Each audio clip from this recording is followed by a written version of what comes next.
Nah, yang kita khawatirkan rumah sakit itu adalah masuk di dalam rujukan penanganan COVID-19. Iya, jarum suntiknya masih ditutup.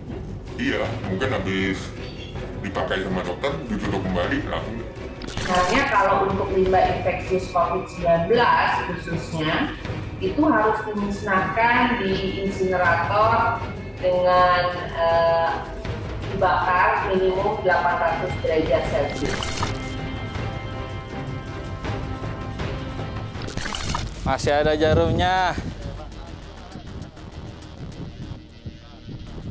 Ya, jarumnya gede banget ini. Dan masih seperti ada sisa darah-darah. Sampah medis mencemari Sungai Cisadane, Kota Tangerang, Provinsi Banten. Bekas peralatan medis seperti jarum suntik, botol infus, hingga masker menjadi temuan relawan yang tergabung dalam Bank Sampah Sungai Cisadane Bangsa Suci. Puluhan limbah medis ini ditemukan di wash trap atau perangkap sampah yang dipasang di bantaran Sungai Cisadane milik Bangsa Suci.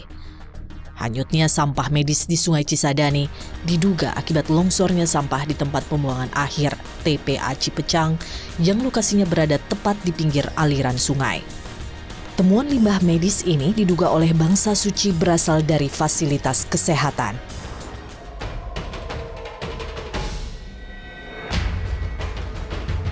Pencemaran Sungai Cisadane pun tak terelakkan.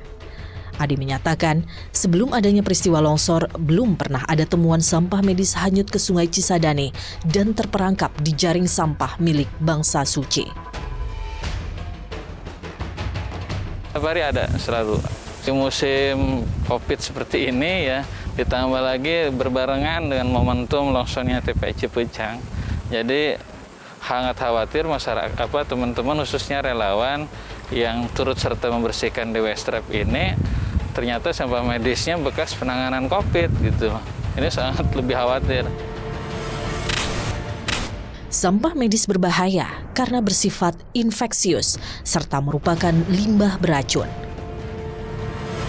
Karena bagaimanapun kan Sungai Cisadane sumber kehidupan masyarakat Tangerang Raya ya.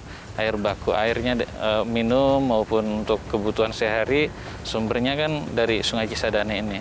Kalau sungainya tercemar, masyarakat juga sangat khawatir. Rata-rata dalam satu hari, Bangsa Suci bisa menjaring hampir 1 ton sampah, diantaranya bercampur dengan sampah medis. Selanjutnya, limbah medis hasil temuan langsung dimusnahkan dengan teknologi pembakaran menggunakan insinerator yang dimiliki oleh Bangsa Suci.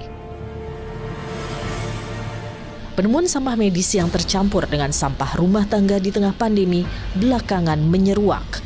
Di sejumlah daerah juga ditemukan limbah medis yang seharusnya tidak boleh dicampur dengan limbah rumah tangga. Masyarakat khawatir di tengah meningkatnya jumlah kasus COVID-19, sampah medis yang dihasilkan berpotensi mengancam kesehatan. Ya pasti bahaya Kak, karena kan tempat pembuangan sampah. Pasti tempat TPA itu kan ada pemukiman di sampingnya. Pasti takutnya tuh bisa kayak menyebar gitu loh Kak. Harusnya pengawasan pemerintah, terutama Menteri Kesehatan tentunya ya, beliau harus terjun langsung, tidak hanya melihat luarnya saja. Jadi dia harus lihat juga, ini pembuangan limbahnya itu di kemana dia. Agak susah sih dengan birokrasi. Mungkin saya agak skeptis, cuman menurut saya sih agak susah. Kalau ya harus lebih tegas sih. Kementerian Lingkungan Hidup dan Kehutanan merilis jumlah limbah medis yang bersifat infeksius di Indonesia meningkat. Jumlah limbah bekas penanganan COVID-19 berdasarkan laporan dari 34 provinsi dalam rentang waktu 1 Maret hingga 22 Juni 2020, jumlahnya mencapai lebih dari 1.000 ton. Penemuan limbah medis yang tercecer di sejumlah tempat pembuangan akhir sampah meninggalkan pertanyaan, bagaimana pengawasan pengolahan sampah medis oleh negara? Kami ya melihatnya memang dari sebelum COVID juga sudah berantakan sih ya pengelolaan limbah medisnya, terutama di pihak ketiga ya.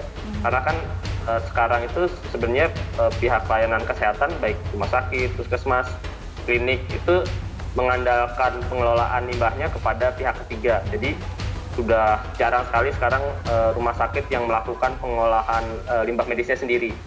Kalau dulu banyak yang mengoperasikan insinerator sendiri gitu ya. Kalau sekarang nyaris dikit sekali yang mengoperasikan insinerator sendiri, mereka memberikan kepada pihak ketiga. Nah,